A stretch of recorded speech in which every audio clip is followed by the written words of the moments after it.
محترم ناظرین السلام علیکم۔ میرا شوہر سعودی عرب میں نوکری کرتا تھا اور اس کی مالکن ہر روز پھٹکڑی منگواتی تھی اور اسے تیل میں ملا کر رکھ دیتی، پھر رات ہوتے ہی وہ پھٹکڑی کو اپنے ساتھ کمرے میں لے جاتی۔ مجھے دیکھ کر بڑی حیرت ہوئی۔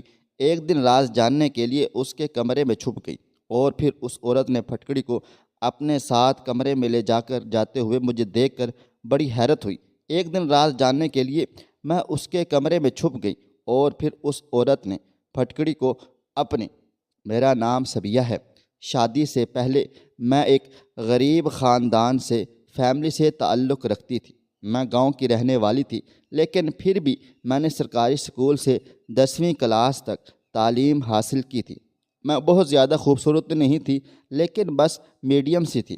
میں اپنے گھر میں سب سے بڑی بیٹی تھی، اس لیے میرے ماں باپ کو میری شادی کرنے کی بہت جلدی ہو رہی تھی۔ ویسے بھی گاؤں میں لڑکیوں کی شادی جلد ہی کر دی جاتی ہے۔ میرے ماں باپ نے میرے لیے اچھا رشتہ دیکھنا تلاش کیا۔ گاؤں سے ہی میرے لیے ایک اچھا سا رشتہ آیا۔ رشتہ بہت اچھا تھا۔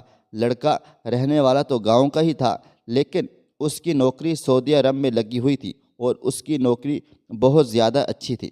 میرے گھر والوں کو یہ رشتہ بہت پسند آ گیا تھا۔ لڑکا پڑھا لکھا بھی تھا، تبھی اس کی دوسرے ملک میں نوکری لگی ہوئی تھی۔ میری بھی یہی چاہت تھی، خواہش تھی کہ میری شادی کسی پڑھے لکھے انسان سے ہو۔ یہ رشتہ مل جانے کے بعد میری چاہت، میری خواہش بھی پوری ہو گئی تھی اور میرے گھر والوں کو رشتہ بہت زیادہ پسند آ گیا تھا۔ میرا ہونے والا شوہر کافی سالوں سے ہی سعودی عرب میں نوکری کر رہا تھا اور وہ اپنے گھر میں سب سے بڑا بیٹا تھا۔ اس کے چھوٹے 3 بہن بھائی تھے، ایک کنوارا بھائی اور 2 چھوٹی بہنیں تھیں۔ میرے ہونے والے شوہر کے ابو تو کافی سالوں پہلے ہی انتقال ہو چکا تھا، لیکن ماں کا سایہ ابھی ان پر تھا۔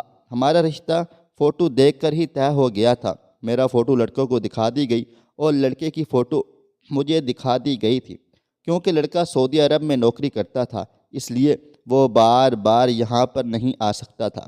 لڑکے والوں کی شرط یہی تھی کہ ہمارا بیٹا شادی کے ٹائم پر ہی پاکستان آئے گا، اور یہ رشتہ میرے بابا جان کے جاننے والے دوست نے کروایا تھا۔ اس لیے میرا ہونے والا شوہر میرے لیے بالکل انجان تھا، غیر تھا۔ دونوں خاندانوں کی مرضی سے ہمارا رشتہ پکا ہو گیا اور کچھ دن بعد ہی ہماری شادی بھی ہو گئی تھی۔ میری شادی کی پہلی رات جب میرے شوہر سے میری ملاقات ہوئی تو مجھے ان کا رویہ، ان کا اخلاق بہت پسند آیا تھا۔ میرا سسرال بھی بس ٹھیک ٹھاک ہی تھا۔ سسرال کا گھر تو چھوٹا سا تھا، لیکن میرے شوہر کی کمائی اچھی تھی، اس لیے میری ماں نے مجھے سمجھایا تھا کہ گھر سے کچھ نہیں ہوتا، لڑکے کی کمائی اچھی ہونی چاہیے۔ میں نے بھی اس بات کو ایکسیپٹ کر لیا تھا۔ شادی کے 4 دن بعد ہی میرے شوہر نے اپنا سامان پیک کرنا شروع کر دیا تھا، کیونکہ ان کو سعودی عرب واپس جانا تھا، اور یہ بات جان کر میں رونے لگ گئی تھی۔ ابھی تو ہماری شادی کو 3 سے 4 دن ہی گزرے تھے اور میرے شوہر شاید مجھے اکیلا چھوڑ کر چلے جا رہے تھے۔ میں ان کے بنا یہاں پر کیسے رہوں گی؟ ہم نے تو ابھی تک ایک دوسرے کو ٹھیک طرح سے جانا بھی نہیں تھا۔ میں اپنی زندگی اپنے شوہر کے ساتھ گزارنا چاہتی تھی۔ شادی سے پہلے مجھے یہ بات تو پتہ تھی کہ شاید کافی سالوں سے ہی سعودی عرب میں نوکری کر رہے ہیں، لیکن جب شادی کے بعد وہ 3 سے 4 دن کے بعد ہی جانے لگے تو میرے پیروں تلے سے زمین نکل گئی تھی، کیونکہ مجھے تو یہ نہیں پتہ تھا کہ وہ اچانک ہی اتنی جلدی سعودی عرب جانے کی تیاری کرنے لگ جائیں گے۔ میں نے سوچا کہ شاید وہ 1-2 مہینے یہاں پر رکیں گے، مجھے گھمائیں گے، پھر آئیں گے۔ ان کی میرے ساتھ اچھی خاصی بات چیت ہو گئی تھی، لیکن ایسا کچھ بھی ہی نہیں تھا کہ وہ تو 3-4 دن میں ہی یہاں سے تیاری کرنے کی جلدی میں لگے ہوئے تھے۔ میں نے اپنی آنکھوں میں آنسو بھر کر شوہر سے بھی کہا تھا کہ میں یہاں آپ کے بنا کیسے رہوں گی۔ میری بات سن کر شاہد کہنے لگا، میری مجبوری ہے، وہاں پر میری نوکری لگی ہوئی ہے، میں زیادہ ٹائم تک یہاں پر نہیں رہ سکتا، ورنہ میری نوکری خطرے میں پڑ جائے گی۔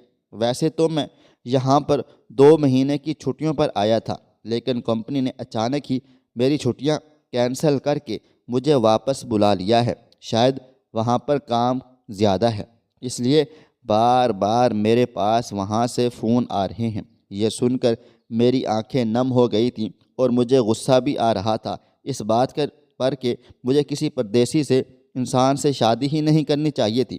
ایک پردیسی انسان سے شادی کرنا بہت مشکل کام ہوتا ہے، اس کا احساس مجھے آج ہو رہا تھا۔ شاہد نے اپنا سامان پیک کیا اور مجھ سے کہنے لگے میں تھوڑی دیر کے لیے بازار جا رہا ہوں۔ جب وہ گھر واپس آئے تو میں نے دیکھا کہ وہ لگ بھگ 15-20 کلو پھٹکڑی لے کر آئے ہوئے تھے اور مجھ سے کہنے لگے یہ ساری پھٹکڑی میرے سامان میں رکھ دو۔ اتنی ساری پھٹکڑی دیکھ کر میں حیران و پریشان رہ گئی تھی اور میں نے کہا آپ وہاں جا کر اس کا کیا کریں گے؟ یہ تو بہت ساری پھٹکڑی ہے، اس کا بھلا آپ کو کیا کام ہے؟ اور اس سے تو آپ کے سامان کا وزن بھی بڑھ جائے گا اور پھر الگ سے پھٹکڑی کے پیسے بھی بھرنے پڑیں گے۔ کیا وہاں بھی ہمارے علاقے کی طرح گندا پانی آتا ہے جسے صاف کرنے کے لیے آپ پھٹکڑی لے کر جا رہے ہیں؟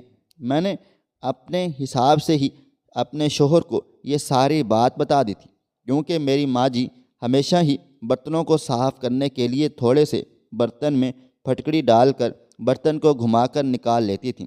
ہمارے ایریے میں گندا پانی آیا کرتا تھا۔ ماں جی کہتی تھیں کہ ایسا کرنے سے برتن بالکل صاف ستھرے ہو جاتے ہیں۔ میری بات سن کر شاہد ہنسنے لگے اور کہنے لگے کہ تمہارے علاقوں میں برتن صاف کرنے کے لیے پھٹکڑی استعمال کی جاتی ہوگی، لیکن وہاں پر تو صاف پانی آتا ہے۔ سعودی عرب کی عورتیں اس کا کچھ اور ہی استعمال کرتی ہیں۔ یہ بات مجھے ٹھیک سے تو نہیں پتہ، لیکن مجھے یہ معلوم ہے کہ وہاں پر اس کی ویلیو قدر بہت زیادہ ہے۔ وہاں کی عورتیں پھٹکڑی کو ڈبل ریٹ میں خریدنے کے لیے بھی تیار رہتی ہیں۔ لگ بھگ ہر سعودی عرب کی عورت کے گھر میں یہ پھٹکڑی موجود ہوتی ہے۔ میں جب بھی یہاں پر آتا ہوں تو واپسی پر پھٹکڑی ضرور لے کر جاتا ہوں۔ شاہد کی بات سن کر میں حیران ہو گئی تھی۔ یہاں پر تو ہر دکان پر پھٹکڑی موجود ہوتی تھی، لیکن اس ٹائم میں سب کچھ بھول کر اپنے شوہر کی ٹینشن لے رہی تھی، پریشان ہو رہی تھی۔ میرے لیے سب سے بڑی ٹینشن میرے شوہر کی جدائی تھی۔ میں نے ان کے سامان میں پھٹکڑی رکھ دی تھی۔ میں نے روتے ہوئے شاہد سے کہا جتنا جلدی ہو سکے مجھے بھی تم اپنے پاس بلا لینا۔ میں شاہد کو اتنے برے طریقے سے روک کر دکھا رہی تھی کہ میرے آنسو رکنے کا نام ہی نہیں لے رہے تھے۔ ابھی تو ہم دونوں نے اپنی خوبصورت زندگی کی شروعات بھی نہیں کی تھی اور اتنی جلدی جدائی کا ٹائم بھی آ گیا تھا۔ شاہد کے بنا سسرال میں رہنے کا سوچ کر ہی مجھے اندر سے گھٹن محسوس ہو رہی تھی۔ مجھے اس طرح روتا ہوا دیکھ کر شاہد کہنے لگے تم زیادہ پریشان مت ہو، وہاں جاتے ہی میں تمہیں بلانے کا انتظام کر لوں گا۔ میں جانتی تھی یہ سارے جھوٹے بہانے ہیں، لیکن سوائے آنسو بہانے کے میرے پاس اور کوئی چارہ بھی نہیں تھا۔ میری دونوں چھوٹی نندیں بہت ہی زیادہ چلاک تھیں۔ ساس تو بیمار رہتی تھی، اس لیے اپنے کمرے سے زیادہ باہر نہیں نکل کر آتی تھی، لیکن میری دونوں نندیں ہر ٹائم مجھ پر نگاہ رکھتی تھی۔ یہ آنسو ڈرامے بازی لگتے تھے۔ ان کا کہنا تھا وہ بھی تو اپنے بھائیوں کی اتنی سالوں سے جدائی کو برداشت کر رہی ہیں۔ خیر، شاہد مجھے چھوڑ کر چلے گئے تھے، لیکن جب بھی ان کا فون آتا ان کی بہنیں فون پر اپنے بھائی جان سے میری بہت زیادہ برائیاں کیا کرتی تھیں اور وہ ان سے باتوں سے بہت زیادہ تنگ آ گئے تھے۔ میرے شوہر بھی میرے بنا تڑپ رہے تھے۔ وہ روز مجھ سے فون پر بات کیا کرتے تھے اور کہتے تھے صبیحہ تمہارے بنا میرا دل نہیں لگتا، مجھے تمہاری بہت یاد آتی ہے۔ تمہارے ساتھ گزارے ہوئے وہ 3-4 دن مجھے ابھی تک بہت یاد آتے ہیں، لیکن اگلے ہی پل میں اداس ہو جاتا ہوں۔ اور پھر ایک دن میرے شوہر نے مجھے ایسا بتا دیا جسے میں سن کر بہت زیادہ خوش ہو گئی تھی۔ انہوں نے مجھے بتایا وہ مجھے اپنے پاس سعودی عرب بلا رہے ہیں، وہ ساری کارروائی کر چکے ہیں، انہوں نے میرے ڈاکومنٹس بھی بھجوا دیے تھے۔ یہ سن کر جہاں میں خوش ہو رہی تھی وہیں پر میرے نندوں کے چہروں کا رنگ بدل گیا تھا۔ وہ چاہتی تھی کہ ان کا بھائی انہیں بھی سعودی عرب بلا لے، لیکن میں نے اپنی نندوں کو نظر انداز کر کے جلدی جلدی اپنے جانے کی تیاری شروع کر دی تھی۔ میں نے شاہد سے پوچھا کیا آپ کے لیے یہاں سے بھی کوئی سامان لے کر آؤں؟ تو شاہد نے مجھ سے کہا تو میرے لیے 20 کلو پھٹکڑی لے کر آنا۔ یہ سن کر تو میں حیران و پریشان ہو گئی۔ ابھی تو کچھ ٹائم پہلے ہی شاہد 15 کلو پھٹکڑی لے کر گئے تھے، اب پھر سے 20 کلو پھٹکڑی تو بہت زیادہ ہوتی ہے۔ میرا اپنا سامان بھی اچھا خاصا تھا۔ 20 کلو پھٹکڑی رکھنے کی وجہ سے مجھے بہت زیادہ وزن ہو جانے کی وجہ سے پیسے چکانے پڑنے تھے، اور میں سوچنے لگ گئی پتہ نہیں اتنی ساری پھٹکڑی کا یہ سعودی عرب کی عورتیں کیا کام کرتی ہیں۔ میرے لیے اتنا بھاری سامان سنبھالنا بہت مشکل ہو رہا تھا۔ کچھ گھنٹے کے سفر کے بعد میں سعودی عرب اپنے شوہر کے پاس پہنچ گئی تھی، مگر ایئرپورٹ پر شاہد کو دیکھ کر میری خوشی کی حد نہیں رہی تھی۔ میرے شوہر نے مجھے دیکھتے ہی پہلا سوال مجھ سے یہی پوچھا، تم پھٹکڑی لے کر آئی ہو یا نہیں؟ ان کی یہ بات سن کر میرا دل ٹوٹ سا گیا تھا۔ انہیں مجھ سے ملنے سے زیادہ پھٹکڑی کی فکر ہو رہی تھی، جبکہ میں ان سے ملنے کے لیے بہت ہی زیادہ بےتاب ہو رہی تھی، تڑپ رہی تھی۔ میں نے خاموشی سے پھٹکڑی سے بھرا ہوا تھیلا نکال کر ان کو دے دیا، لیکن نہ جانے وہ پھٹکڑی کس کو دے کر آ گئے تھے۔ واپسی پر ان کے پاس بہت سارے پیسے تھے۔ وہ جب مجھے فلیٹ پر لے گئے تو مجھے بہت زیادہ پیار کرنے لگے اور مجھ سے بہت اچھے سے پیش آ رہے تھے۔ اب مجھے ان سے سوال جواب کرنے کا کوئی موقع ہی نہ ملا، اور پھر بعد میں اس بات کو بھول گئی تھی کہ وہ پھٹکڑی کا آخر کرتے کیا ہیں۔ تھوڑی دیر کے بعد جب باتوں ہی باتوں میں پھٹکڑی کا کوئی ذکر آیا تو میں نے پوچھا شاہد سے، آخر آپ پھٹکڑی کس کو دے کر آئے ہیں؟ میں اپنے شوہر کی باتوں میں سب کچھ بھول گئی تھی۔ سچ کہوں تو مجھے یقین ہی نہیں ہو رہا تھا کہ میرے شوہر نے مجھے اپنے پاس بلا لیا ہے۔ 2 مہینے میں نے اپنے شوہر کے ساتھ بہت ہی اچھے گزارے تھے۔ 2 مہینے کس طرح سے اپنے شوہر کے ساتھ ہنسی خوشی گزار گئے تھے مجھے پتہ ہی نہیں چلا تھا، لیکن 2 مہینے پورے ہوتے ہی میرے شوہر مجھ سے کہنے لگے، اب تمہیں یہاں پر رکھنا میرے لیے ممکن نہیں ہے، بہتر یہی ہوگا کہ تم واپس پاکستان ہی چلی جاؤ۔ شاہد کی بات سن کر میں حیران رہ گئی تھی اور میرے ہوش و حواس اڑ گئے تھے۔ میں نے کہا، یہ آپ کیسی باتیں کر رہے ہیں؟ میں آپ کے بنا وہاں میری کوئی زندگی نہیں ہے۔ میں تو اپنے سب رشتہ داروں سے کہہ کر آئی ہوں کہ اب میں ہمیشہ آپ کے ساتھ سعودی عرب میں ہی رہوں گی، ویسے بھی میں وہاں جا کر کیا کروں گی؟ تو وہ کہنے لگے، یہاں کے خرچے بہت زیادہ ہو گئے ہیں اور گھر بھیجنے کے لیے بھی پیسے نہیں بچ رہے ہیں، مجھے اپنی فیملی کا بھی خرچ اٹھانا ہے۔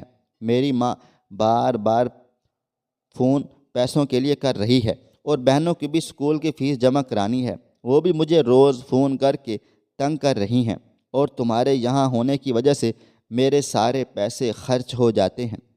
میں نے غصہ کرتے ہوئے اپنے شوہر سے کہا، اگر ایسی ہی بات ہے تو پھر میں یہاں پر کوئی نوکری کر لیتی ہوں، اپنا خرچ خود اٹھا لوں گی، لیکن اب میں تمہیں چھوڑ کر یہاں سے واپس ہرگز بھی نہیں جاؤں گی۔ میں وہاں پر اکیلی زندگی نہیں گزار سکتی۔ میری بات سن کر شاہد کہنے لگا، تمہیں بھلا کیا کام آتا ہے؟ تم کیا نوکری کرو گی یہاں پر؟ بہت دیر تک سوچنے کے بعد میں نے شاہد سے کہہ دیا، مجھے لوگوں کے گھروں میں جھاڑو برتن ہی کیوں نہ کرنا پڑے، میں سب کچھ کر لوں گی، مگر یہاں سے واپس نہیں جاؤں گی۔ شاہد کو میری یہ بات شاید مذاق لگنے لگی تھی، لیکن میں نے آس پاس کے فلیٹ والوں سے کہہ کر کچھ فیملیز میں گھر کا کام تلاش کر لیا تھا۔ ان دنوں میری کافی لوگوں سے جان پہچان ہو گئی تھی، کیونکہ ہم جس جگہ پر رہتے تھے وہاں پر پاکستانی فیملیز بھی رہتی تھیں، اور اس وقت میری جان پہچان والی عورتیں میرے کام آ گئی تھیں۔ 2-3 ایسی فیملیز تھیں جنہیں کھانا بنانے کے لیے ایک عورت کی تلاش تھی، اس لیے انہوں نے مجھے اپنے گھر کا کام کاج کرنے کے لیے بھی رکھ لیا تھا۔ میری جان پہچان والی فیملیز نے مجھے بتایا کہ سعودی عرب کے لوگ پاکستانی لوگوں کے ہاتھ کا کھانا بہت زیادہ پسند کرتے ہیں، اور صرف پاکستانی عورتوں کو ہی کھانا پکانے کے لیے رکھنا ان کے لیے سب سے پہلی پسند ہوتا ہے۔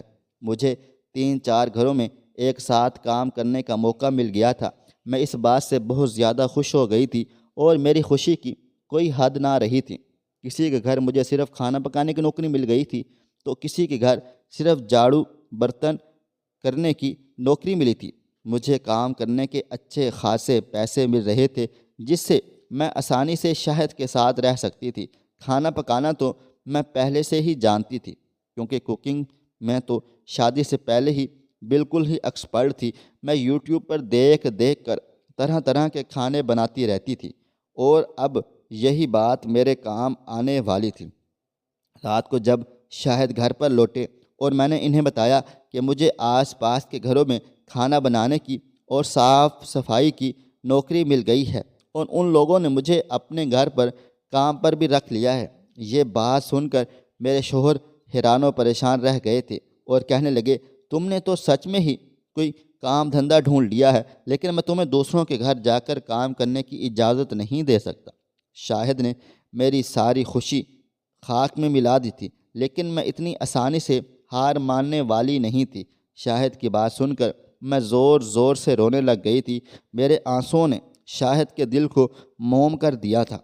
اب خود بھی وہ میرے بنا نہیں رہنا چاہتے تھے۔ میں اچھی طرح سے جانتی تھی کہ میری نندیں ہی میرے شوہر کو بہکا رہی ہیں، مجھے واپس پاکستان بلانے کے لیے ان پر ڈورے ڈال رہی ہیں، اور مجبور ہو کر ہی وہ مجھے واپس پاکستان بھیجنا چاہ رہے تھے، لیکن ان کا مجھے بھیجنے کا بھی کوئی دل نہیں کر رہا تھا۔ میں نے جان بوجھ کر اتنا زیادہ رونا دھونا مچا دیا کہ شاہد نے مجھے کام کرنے کی پرمیشن دے دی، اجازت دے دی۔ میری خوشی کا کوئی ٹھکانہ نہیں رہا تھا، کیونکہ میں اب شاہد کے ساتھ یہاں آرام سکون سے رہ سکتی تھی۔ میں نے خوشی سے شاہد کو اپنے گلے سے لگا لیا اور محبت کا اظہار کیا۔ اگلے دن جب آفس جاتے ٹائم شاہد نے کہا کہ اگر تمہیں کام سمجھ آئے تو ہی کرنا، ورنہ کام کرنے کی کوئی ضرورت نہیں ہے۔ میں نے ان سے کہا کہ آپ فکر مت کریں، میں سب کچھ سنبھال لوں گی، اور ان کے گھر سے جاتے ہی جلدی سے میں نے اپنے کام سے فری ہوئی، اور پھر میری پڑوسن مجھے سعودی عرب کی عورتوں کے گھر لے گئی تھی، جن کے گھر بہت ہی بڑے اور خوبصورت تھے، اندر سے بالکل محل کے جیسے لگتے تھے۔ میں تو دیکھ کر بہت زیادہ حیران رہ گئی تھی۔ یہاں کے لوگوں کے گھر تو سچ مچ بہت زیادہ حسین تھے، اور وہاں کی عورتیں بھی بہت زیادہ اچھے اخلاق کی مالک تھیں۔ کچھ عورتیں تو اردو سمجھ جاتی تھی، لیکن کچھ عورتوں کو تو اردو بالکل بھی سمجھ نہیں آتی تھی، لیکن بولنا بھی نہیں جانتی تھیں۔ انہوں نے اشارے سے مجھے سمجھا دیا کہ میں انہیں کس طرح کا کھانا بنا کر دوں، لیکن پہلے ہی دن میں نے ایک بڑی عجیب سی بات دیکھی۔ جب ایک مالکن کے یہاں کچن میں کھانا بنانے کے لیے گئی تو وہاں پر ایک بہت سے بڑے ڈبے میں بہت ساری پھٹکڑی پڑی ہوئی تھی۔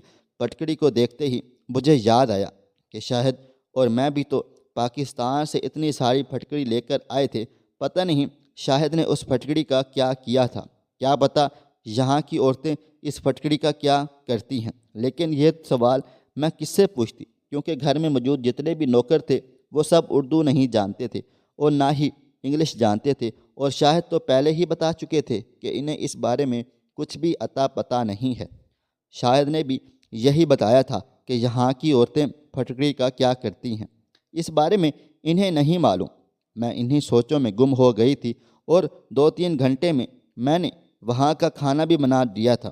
پھر اس کے بعد میں دوسرے گھر پر کھانا بنانے کے لیے چلی گئی تھی، اور وہاں جا کر بھی میں نے بالکل یہی چیز دیکھی کہ وہاں کے کچن میں تو پہلے سے بھی زیادہ پھٹکڑی بھری ہوئی تھی۔ اب تو میرے اندر ایک عجیب سا جنون جاگ اٹھا تھا کہ آخر یہ سب ماجرا کیا ہے۔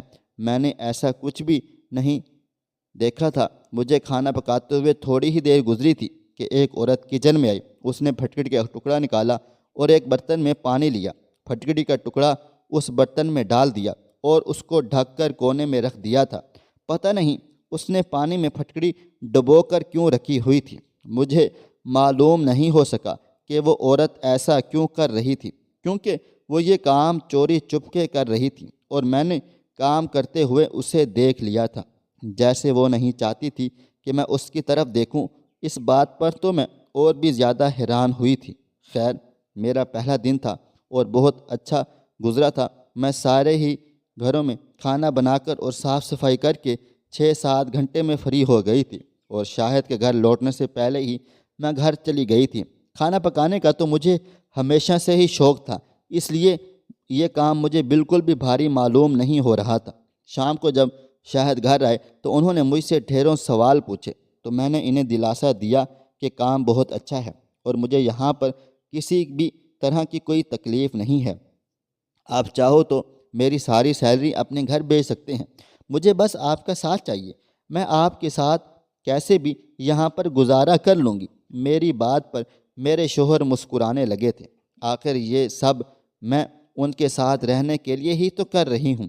شاہد رات کے کھانے کے بعد مجھے گھمانے کے لیے باہر لے کر گئے تھے۔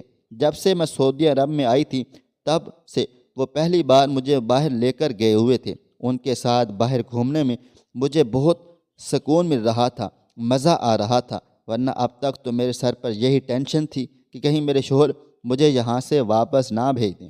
شاہد مجھے اپنے ساتھ ایک بڑے سے مال میں شاپنگ کروانے کے لیے لے کر گئے تھے۔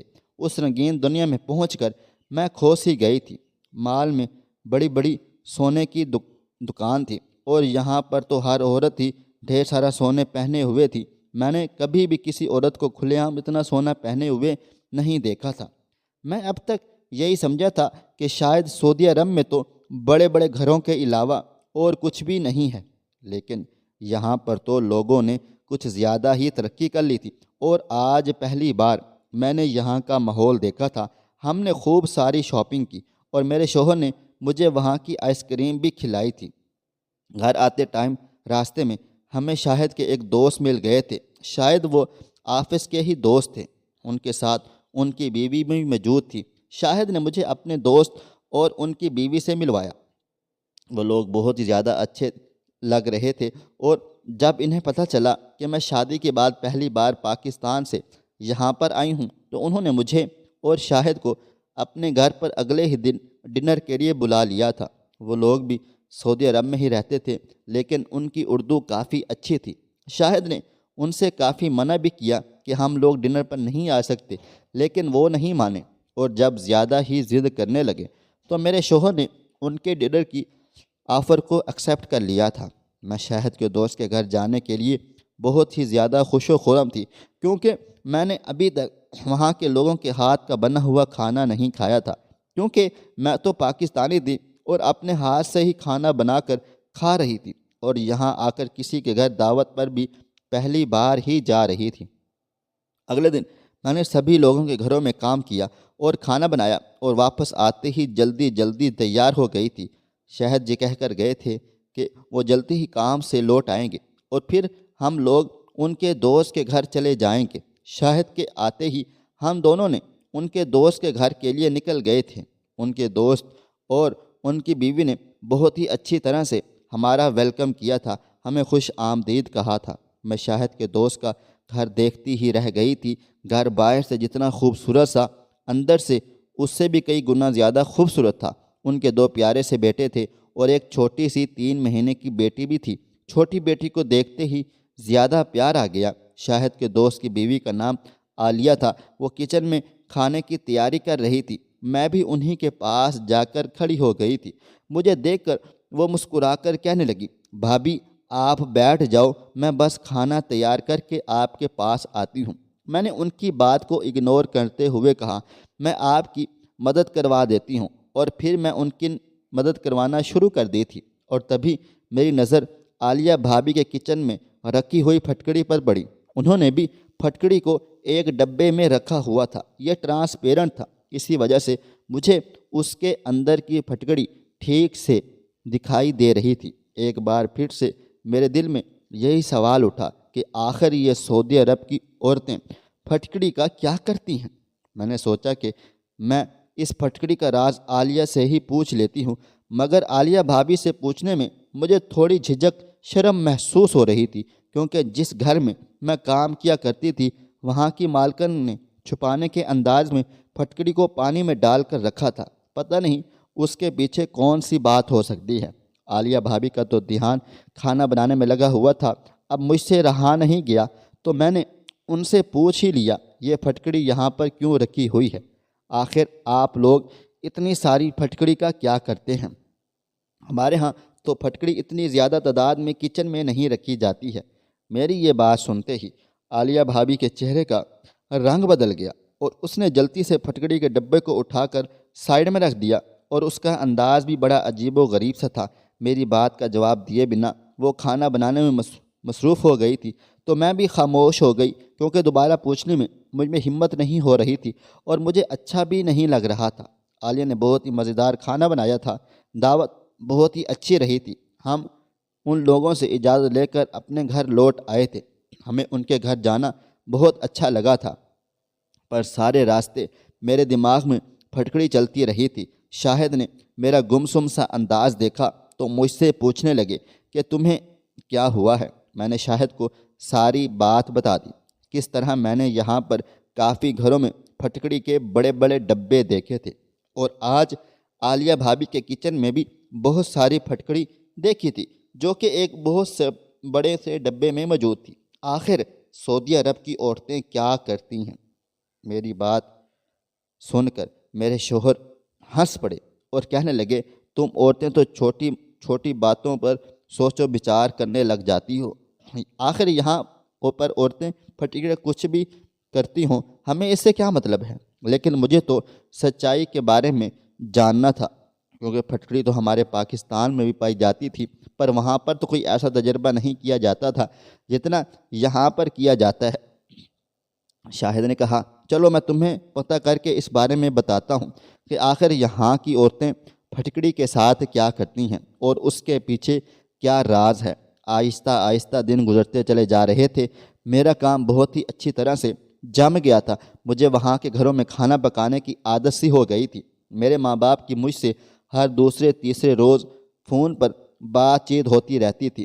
جب سے میں شاہد کے پاس آئی تھی، میری ماں کو بہت سکون ہو گیا تھا۔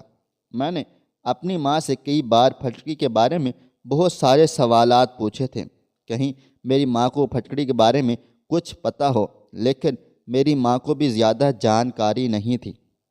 یہ بات میرے لیے بہت زیادہ حیران و پریشان کر دینے والی تھی۔ میں یہاں آ کر پوری طرح سے سیٹ ہو گئی تھی۔ اب مجھے پاکستان واپس جانے کی کوئی فکر نہیں رہی تھی۔ میرا کام بہت ہی اچھا چل رہا تھا۔ میرے شوہر اور میں یہاں پر خوب کمائی کر رہے تھے۔ جن لوگوں کے گھروں میں میں کام کیا کرتی تھی، وہ لوگ بھی میرا بہت زیادہ خیال رکھا کرتے تھے۔ میرے کھانے کی بہت تعریف کی جاتی تھی، اور جن کے گھروں میں میں صفائیاں وغیرہ کیا کرتی تھی، وہاں پر میری صفائی کی بھی خوب تعریف کی جاتی تھی، کیونکہ میں بہت ہی سلیقے سے کام کاج کیا کرتی تھی۔ کھانا بھی مجھ سے زیادہ نہیں بنانا ہوتا تھا، 2-3 ٹائپ کی ڈشز تھوڑی تھوڑی مقدار میں بنانی ہوتی تھی۔ کچھ دن گزرے کہ ایک دن شاہد آفس سے گھر آئے تو مجھ سے کہنے لگے کہ میرے لیے اپنے ہاتھ کی بہت اچھی سی چائے بنا دو۔ آج شاہد کا موڈ بہت اچھا لگ رہا تھا، وہ فریش لگ رہے تھے۔ میں نے اپنے شوہر سے کہا، آج آپ کو ایسی کون سی خوشی مل گئی ہے جس کی وجہ سے آپ بڑے خوش لگ رہے ہیں؟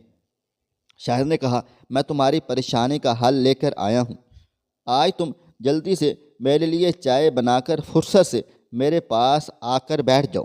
آج میں تمہاری پریشانی ختم کرنے والا ہوں اور تمہیں پھٹکڑی کا راز بتاتا ہوں۔ مجھے پھٹکڑی کے راز کے بارے میں پتہ چل گیا ہے۔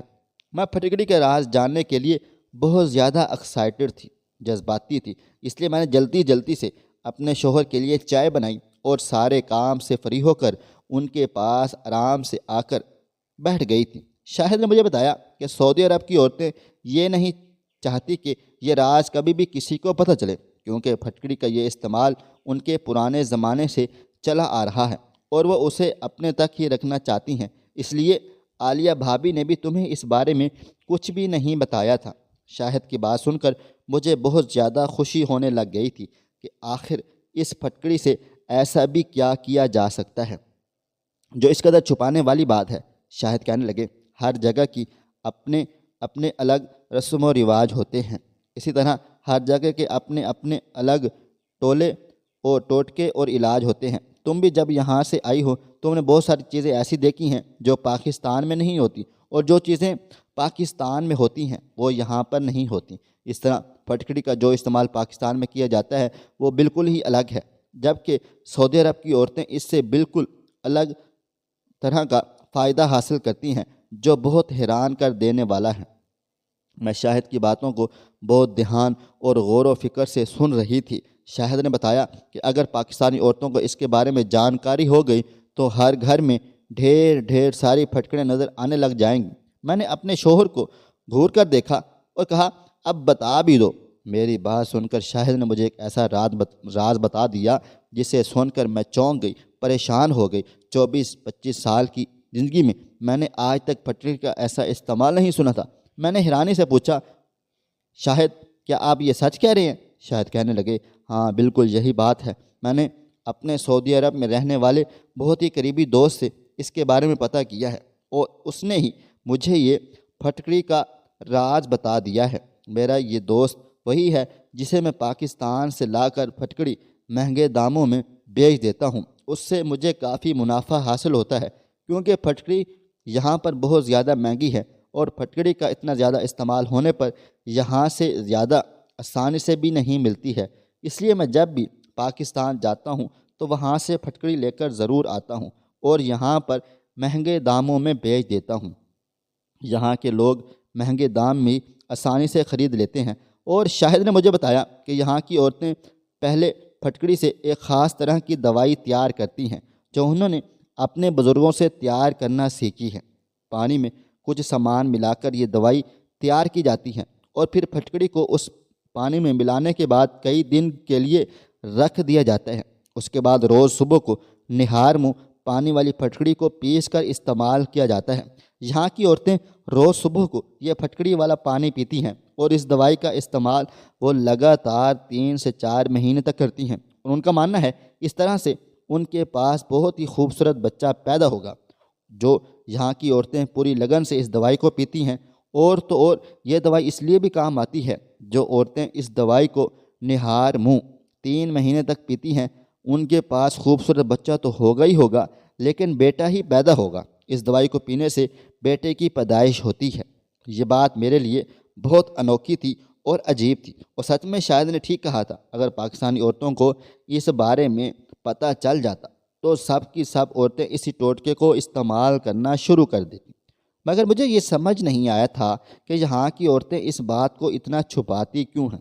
میری بات سن کر شاہد کہنے لگے، ہر کسی کے اپنے الگ طور طریقے ہیں، اور زیادہ تر عورتیں بتانا بھی نہیں چاہتی کہ وہ بچہ پیدا کرنے کے لیے ٹوٹکا استعمال کر رہی ہیں۔ انہیں لگتا ہے کہ کسی کو بتانے سے ان کا ٹوٹکا خراب ہو جائے گا۔ شاہد کی بات سن کر میں افسوس بھرے لفظوں میں کہنے لگی کہ میرے پاس تو اب پھٹکڑی کا بھی نہیں ہے، اور نہ ہی مجھے یہ دوائی بنانے کا کوئی طریقہ کار آتا ہے۔ میری بات سن کر شاہد ہنس پڑے اور کہنے لگے، مجھے بس بچے کی چاہت ہے، چاہے وہ بیٹا ہو یا بیٹی، مجھے اس بات سے کوئی فرق نہیں پڑتا۔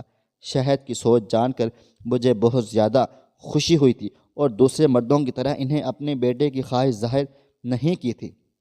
میں ابھی تک گھروں میں کام کاج کر رہی تھی، اور کچھ ہی دنوں میں ایک گھر کی مالکن پریگننٹ ہو گئی تھی۔ میں نے اپنے حساب سے ان کا خوب خیال رکھنا شروع کر دیا تھا، اور حیرت کی بات یہ تھی کہ اس عورت نے اپنے بیٹے کو ہی جنم دیا تھا۔ شاید ان کی بنائی ہوئی دوائی کام آ گئی تھی۔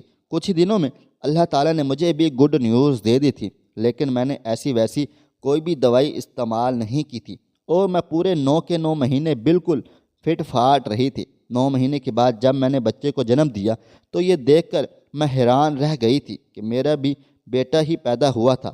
میں نے تو ایسی ویسی کوئی دوائی نہیں پی تھی، لیکن پھر بھی اللہ تعالیٰ نے مجھے بیٹے سے نواز دیا تھا۔ بیٹا یا بیٹی یہ سب اللہ تعالیٰ کے ہاتھ میں ہے، لیکن ہم انسان ہمیشہ اپنے طور پر ٹوٹکے کرتے رہتے ہیں۔ سعودی عرب کی عورتیں بھی ایسے ہی ٹوٹکے کے چکر میں پھنستی رہتی ہیں۔ کیا آپ لوگ بھی بیٹے یا بیٹے کے لیے ایسے ہی کسی ٹوٹکے کا استعمال کرتے ہیں، یا اپنے آس پاس کسی کو بیٹے کے لیے اس طرح کے جادو ٹونے یا ٹوٹکے یا کسی بابا پیر کے پاس جاتے ہوئے دیکھتے ہیں؟ تو یہ سارے کام بالکل ہی غلط ہیں، سراسر جھوٹ ہے۔ اللہ تعالیٰ ہمیں بیٹا دے یا بیٹی، ہمیں اس کی نعمت سمجھ کر مگر اپنے پاس رکھ لینا چاہیے۔ اللہ تعالیٰ ہمیں اولاد سے نواز رہا ہے، یہی ہمارے لیے بہت ہے۔ بیٹا یا بیٹی کچھ بھی نہیں ہوتا، اولاد ہونا ہی سب سے بڑی بات ہوتی ہے۔ میں اپنے شوہر شاہد کے ساتھ بہت زیادہ خوش ہوں، لیکن اب میں نے سعودی عرب کی عورتوں میں زیادہ دلچسپی لینا بند کر دی ہے، کیونکہ یہ بات مجھے پسند نہیں آئی کہ بیٹا ہونے کے لیے وہ لوگ اتنا زیادہ ٹوٹکوں کا استعمال کیا کرتی تھی۔ بیٹی ہونے کے لیے بھی تو لوگ ٹوٹکوں کا استعمال کر سکتے ہیں۔ آخر بیٹی بھی تو اللہ تعالیٰ کی ہی نعمت ہوتی ہے۔ مجھے تو بیٹیاں بہت پسند ہیں، اور میں دعا کرتی ہوں کہ اگلی ہونے والی اولاد اللہ تعالیٰ مجھے بیٹی ہی دے۔ مجھے بیٹیاں بہت پسند ہیں۔ میں اپنے بیٹے کے ساتھ بہت زیادہ خوش ہوں، لیکن مجھے ابھی بھی ایک بیٹی کی خواہش اور بھی ہے تاکہ میری فیملی مکمل ہو جائے۔ خواہش صرف اتنی ہے کہ کچھ الفاظ لکھوں جس سے کوئی گمراہی کے راستے پہ جاتے جاتے رک جائے، اور نہ بھی رکے تو سوچ میں ضرور پڑ جائے۔ پیارے دوستو، امید کرتا ہوں کہ آپ کو یہ ہماری کہانی پسند آئی ہوگی۔ کہانی پسند آئی ہو تو اس ویڈیو کو لائک کریں، کومنٹس کریں، شیئر کرنا بالکل بھی نہ بھولیں۔ اور ہاں، اگر آپ اس چینل پر نئے ہیں تو اس چینل کو سبسکرائب ضرور کر لیں اور نوٹیفیکیشن کو ضرور دبائیں تاکہ آنے والی کہانی سب سے پہلے آپ کو مل سکے۔ ملتے ہیں کل ایک نئی اور دلچسپ کہانی کے ساتھ، تب تک اپنا ڈھیر سارا خیال رکھیے گا۔ اللہ حافظ۔